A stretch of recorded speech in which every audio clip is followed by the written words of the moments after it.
Okay, we're recording, we're good. So, target panic. It's kind of the one word that we never really want to say or we never really want to talk about.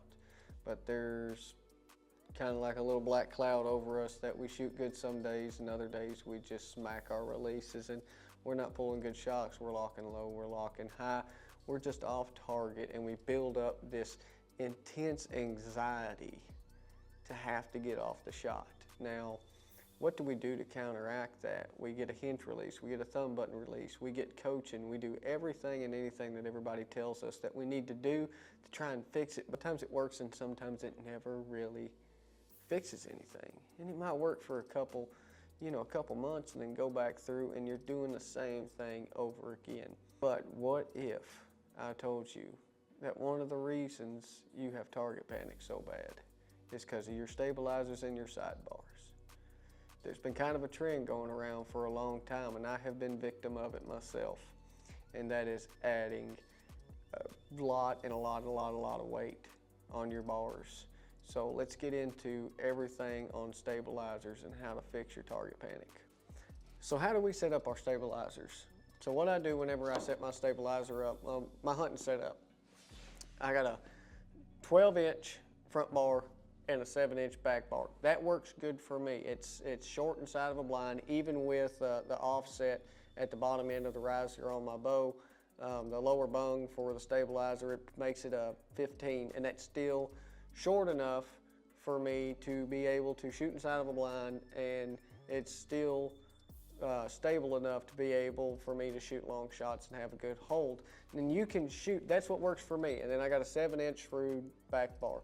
That's what works for me. Now, what works for me may not work for you, but keep in mind, whenever you do get a front bar and a back bar, the longer your bar, the less weight it takes to do the same thing as having a short bar with a lot of weight.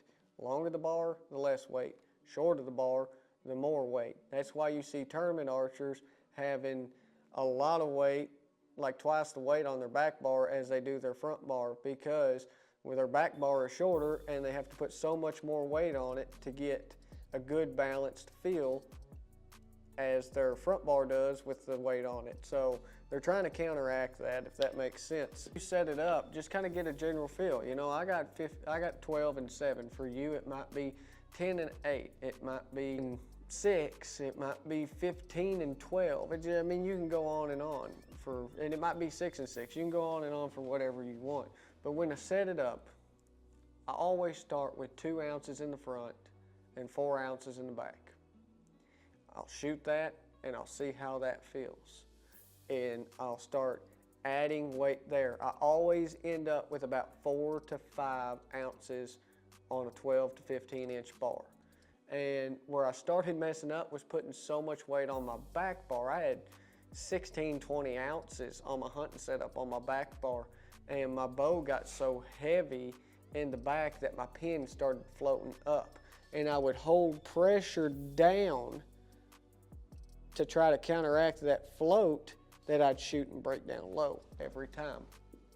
So what you do is, whenever you set it up and you get your general mass weight of what you want your bow to be, everything's balancing out, take your sight off of it and just balance your bow out and get the feel to where your grip rides in. At the very throat of your hand, top of your grip rides through, and you got an even pressure through the palm of your hand. And you're not floating up on your grip, and you're not floating, actually, let's do this. Okay, so when you're setting your bow up, you'll take your sights off, and you want to get your weight, we're not worried about aiming, we want to get your weight to where you have equal pressure throughout the whole grip on your hand. That way, whenever you push and pull, that bow leaves straight. It leaves straight and it leaves with equal pressure. You're not holding your hand up on your grip and you're not torquing your hand. It's not causing your hand, the bottom of your hand, to torque up. So you're not raising the top and you're not raising the bottom. You got equal pressure throughout your hand. You have a stable shot and it just jumps right out of your hand at the shot. Then we go into putting your sights on. So once you put your sights on, you'll go through and you'll start watching your pin. You'll go to 20 yards, 10 yards, it don't matter, you can go close. If your pin starts floating up, you'll add 1 to 2 ounces in the front. I promise you that 1 ounce in the front bar is going to be like adding 3 ounces to the back bar. So if you're floating up, go with 1 to 2 ounces in the front until that pin float goes down and settles in around that target. Same thing with a back bar. Kind of going down and your pin's dropping down, you'll add more weight to your back bar to be able to counteract that.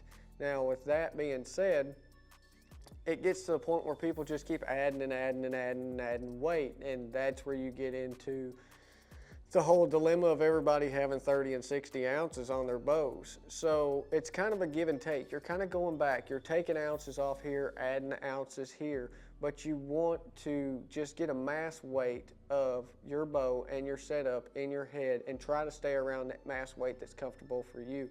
It's okay. You do not have to, you know, there's guys out there, Levi Morgan, he actually runs pretty lightweight on his bow versus, say, Jesse Broadwater, you know, and Levi's a bigger guy than Jesse. So it's not a macho competition, it's just what holds good for people.